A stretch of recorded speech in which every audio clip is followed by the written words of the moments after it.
नमस्कार। आज हमने हरेला त्योहार के अंतर्गत यहाँ पे काम स्टार्ट किया है, जिसमें हम 600 पौध रोपण करने का हमने निर्णय लिया है सारे ग्राम वासियों ने। तो हम मिलकर यहाँ पे 600 पौध रोपण करेंगे। जो ये काम है ये हरेला त्योहार के अंतर्गत आया है। ये जो पहल हुई है ये बहुत ही सुंदर पहल, जिसके अंतर्गत हम अपनी ही खाली ज़मीन में पौध रोपण करेंगे और उससे हमें बहुत से लाभ होने वाले हैं। जैसे कि शुद्ध हवा हमें मिलेगी, शुद्ध पानी हमें मिलेगा और अन्य प्रकार के भी बहुत से लाभ हमें होंगे। जिस तरह से हमने पहल की है अपने गांव में पौध रोपण करने की, उसी तरह से आप भी पौध रोपण करें अपने गांव में और अपने इन्वायरमेंट को शुद्ध बनाएं, अपनी हवा को शुद्ध बनाएं, अपने पानी को शुद्ध बनाएं। उससे आप ही को लाभ होगा।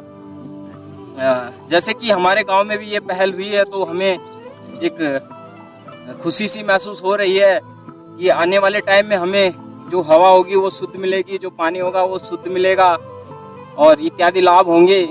जो हम पौध रोपण करेंगे वो हमारा 3 दिन की प्रतिक्रिया है। पहले दिन भी हम गड्ढे खोदने का हमारा काम चालू है और दूसरे दिन भी हम गड्ढे ही खोदेंगे। तीसरे दिन पौध रोपण होगा। जब सारे गड्ढे हम खोद चुके होंगे उसके बाद पौध रोपण करेंगे हम। जो पौधे होंगे वो बहुत से प्रकार के यहाँ पे लगने वाले हैं, जैसे कि आंवला हो गया, तेज पत्ता हो गया, करी पत्ता हो गया, संतरा, नारंगी, आम, मौसमी और भी अन्य प्रकार के काफल का पेड़ हो गया, पांच का हो गया, जिनसे कि हमें शुद्ध हवा और शुद्ध पानी मिलता है। तो इसी प्रकार की पहल आप भी अपने गाँव में करें। हम यही उम्मीद करते हैं आपसे और अपने गाँव को हरा भरा बनाएं। आज हमारे साथ यहाँ पे बहुत से लोग जुड़े हुए हैं। उनमें से एक हमारे बड़े भाई कैलाश नौडियाल जी, गुरुजन हमारे पीताम्बर दत्त नौडियाल जी और साथ ही अनिल खंकरियाल बड़े भाई हमारे। तो उनसे भी हम इस बारे में बात करेंगे कि पर्यावरण के लिए एक शुभ संदेश दें और लोगों को, युवाओं को जागरूक करें इस पहल के लिए। तो आगे हम उनसे बात करेंगे। आगे हम बात करेंगे कैलाश नौडियाल जी से। तो जुड़ चुके हैं हम यहाँ पे कैलाश नौडियाल भाई जी के साथ में।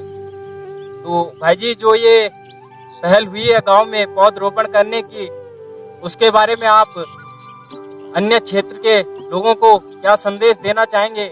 नमस्कार अनिल भाई। जय देवभूमि उत्तराखंड एवं समस्त उत्तराखंड वासियों को मेरा नमस्कार एवं ग्राम वासियों को। यहाँ पे जो आप एक हरेला त्योहार के उपलक्ष्य में वृक्षारोपण कर रहे हैं उसके लिए बहुत बहुत धन्यवाद सभी ग्राम वासियों के लिए एवं अपने युवाओं के लिए, जो कि खासकर इस पहल को आगे बढ़ाने की सोच रहे हैं। और जो यहाँ पे आप वृक्षारोपण कर रहे हैं, आज आपका ये दूसरा दिन है और तीसरे दिन में आप यहाँ पे कुछ फलदार वृक्षों का रोपण करोगे, उसके लिए बहुत बहुत धन्यवाद। और मेरे कहने का मतलब ये है कि हमारी एक संस्था पहले भी चल रही है, वो संस्था सम्मेलन संस्था के नाम से है, जो कि यहाँ पे मैंने पहले यहीं पे सोचा था कि यहाँ पे हमारे कुछ ग्रामवासी उसमें जुड़े हुए हैं, परंतु मुझे अब लगता है कि उसमें पूरा ही उत्तराखंड जुड़ चुका है। बहुत बहुत धन्यवाद करता हूँ उन लोगों के लिए जो इस सम्मेलन संस्था पे जुड़े हुए हैं। इस सम्मेलन संस्था से हमें बहुत सारे वृक्षों का रोपण हुआ है और बहुत अच्छा लग रहा है। सम्मेलन संस्था के द्वारा रोपे गए वृक्ष आज फल देने लायक हो गए हैं, कुछ कुछ वृक्ष फल दे रहे हैं। मैं बहुत बहुत धन्यवाद करता हूँ इस क्षेत्र के श्री वीरेंद्र प्रसाद बोरियाल जी को, जो हमारे गुरुजी भी हैं, जिन्होंने इस पहल को आगे बढ़ाया है। और अब मैं कुछ वृक्षों के बारे में आपसे बात करूंगा। जैसे कि हम लोग यहाँ पे अपने बंजर भूमि में कुछ वृक्षारोपण कर रहे हैं, उसमें कुछ फलदार वृक्ष होंगे, कुछ सदाबहारी वृक्ष होंगे। उन वृक्षों को लगाने के लिए हम लोगों ने यहाँ पे खड्डे खोद चुके हैं और खड्डे खोदने के बाद उन वृक्षों का रोपण होगा। वृक्ष लगाना जीवन के लिए एक महत्वपूर्ण है। वृक्ष ऐसी चीज है जिससे हमें हवा, पानी, हमारा दूर दूर तक का वातावरण बहुत शुद्ध रहता है। वृक्ष लगाना कोई बुरी बात नहीं है। हर घर से हर युवा, माता, बहनें जो भी हैं, अगर साल के अंदर 5-6 वृक्ष लगाते हैं तो ये समझ लो कि हम एक साल के अंदर अंदर 2000-3000 वृक्ष लगा चुके होते हैं। और वो वृक्ष हमें आज नहीं, कल नहीं, परसों, साल भर, 6 महीने के अंदर या 2 साल के अंदर अपना फल देना चालू कर देते हैं। भाइयों, आप लोगों से निवेदन है कि ऐसे ही अपने गांव में कोई बंजर भूमि हो उसमें वृक्षारोपण करें, गांव वालों की समिति के साथ करें और सभी युवा और गांव के बुजुर्ग भाई बहन जो भी आपसे जुड़ना चाहते हैं उनको जोड़ो और वृक्ष लगाओ।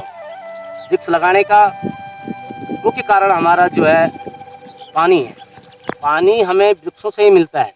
अगर हमारे यहाँ पे वृक्ष नहीं होंगे तो हमारे यहाँ पानी की संकट रहेगी। जैसे प्लेन्सों में आपने देखा कि वृक्ष कहीं पे भी नहीं है, वहाँ पानी और हवा का बहुत बड़ा प्रॉब्लम है।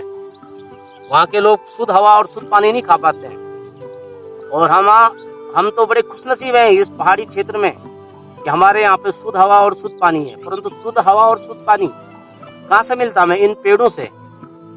हमारे कुछ पूर्वजों ने यहाँ पे जो पेड़ लगाए थे, आज उन पेड़ों को हम उनके फल, उनसे हवा और पानी, आज हम उसका सुख हमें मिल रहा है।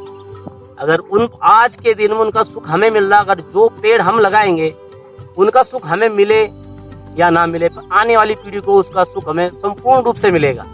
तो मेरे सभी लोगों से निवेदन है, प्रार्थना है कि अपने क्षेत्र में ज्यादा से ज्यादा लोग इकट्ठा होकर और वृक्षारोपण का ध्यान दें और वृक्षारोपण करें। धन्यवाद। बहुत बहुत धन्यवाद बड़े भाई कैलाश नौडियाल जी का, जिन्होंने हम जैसे युवाओं के लिए बहुत ही शुभ संदेश दिया है और हमें सिखाया है कि किस तरह हमें पेड़ों को बचाना चाहिए और अपने क्षेत्र में पौधरोपण करना चाहिए। बहुत बहुत धन्यवाद। तो अब हमारे साथ में जुड़ चुके हैं पीताम्बर दत्त नौडियाल जी, श्री पीताम्बर दत्त नौडियाल जी, हमारे बड़े भाई, हमारे गुरुजन साथ में। तो उनसे भी हम इस बारे में बात करेंगे कि हमारे युवाओं को एक शुभ संदेश दें, एक अच्छा संदेश दें कि किस तरह से हमें पौधरोपण करना चाहिए और पेड़ों को बचाना चाहिए, अच्छा ट्रीट करना चाहिए पेड़ों को। तो चलो उनसे बात करते हैं इस बारे में।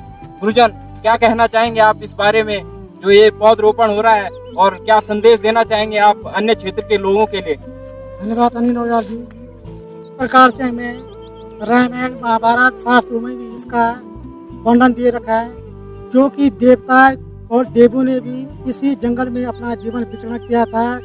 जैसे श्री रामचंद्र ने 14 वर्ष वन में ही इन्हीं पेड़ पौधों के सारे 14 वर्ष तक अपना जीवन व्यतीत किया था। इसी पेड़ पौधों के सारे कंद फूल फल इत्यादि खा करके 14 वर्ष सीता और राम के साथ वनवास में बिताए थे। और 14 वर्ष के अधीन ही रावण ने उस सीता को लंका में इसी अशोक वाटिका में रखा था, जहाँ वृक्षों की शोभा थी, जहाँ फल फूल कंद इत्यादि थे, जहाँ शुद्ध वातावरण था। इसी और रामायण में भी इसी प्रकार से कृष्ण, बलराम, सुदामा इत्यादि ने भी सुंदर सुंदर जीवन का आनंद विचरण एवं अपना अनुभव, अपना मनोबल इन्हीं जंगलों में बिताया था। इसी प्रकार के जीवन में बिताया था। इसी प्रकार से हम अपने देशवासियों से, अपने उत्तराखंड देशवासियों से या पूरे भारतवासियों से और अपने पहाड़ी क्षेत्रों से निवेदन करते हैं कि शास्त्रों के अंतर्गत जा करके अपने पूर्वजों की पूरी बातों को याद करके पुनः उनकी तरफ लौट जाएं और उनको जाने, उनके मूलभूत को जाने, उनकी भावनाओं को जानें और उनकी भावनाओं को जागृत होने के बाद आप पुनः समझ जाएं कि अपनी देवभूमि को छोड़ करके आज हमें क्या एहसास हो चुका है, हमें क्या अनुभव हो चुका है। हमें अपनी देवभूमि से भी बराबर लगाव रखना चाहिए, चाहे हम दिल्ली है, बम्बई है, कलकत्ता है, महाराष्ट्र, दुबई, कहीं भी हैं, लेकिन अपनी देवभूमि से हमें ये लगाव होना चाहिए कि हमारी पूर्वजों की देवभूमि जो खेत हैं, जो हमारी बाड़ी सगोड़ी इत्यादि जो मकान है, इनसे हमारा पूर्ण अपनाव लगाव होना चाहिए, जिससे कि हमारी आने वाली पीढ़ी को कोई धोखा न मिले। इस प्रकार से हमारी पहाड़ी क्षेत्रों में प्रत्यक्ष होता है कि अतुष्ट दिश्याम दृष्टेत महात्मा हिमालयो नाम नगाधिराजा पूर्वा परो दो निधि वगाया स्थिति पृथ्वी इवमान दंड।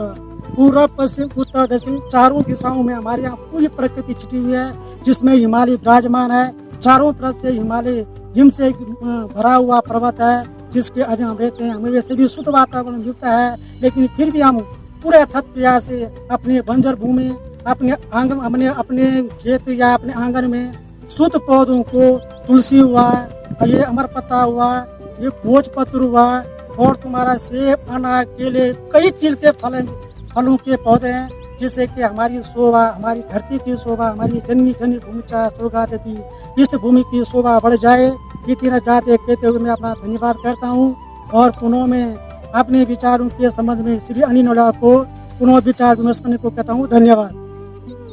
बहुत बहुत धन्यवाद पीताम्बर दत्त नौडियाल जी, इन्होंने बहुत ही शुभ संदेश हमारे युवा पीढ़ी को दिया है कि किस तरह से हमें अपने प्राचीन काल में जो रामायण महाभारत से लेकर जिस तरह से हमें सीख मिलती है, तो उस तरह से हमें अन्य भी सीख लेनी चाहिए।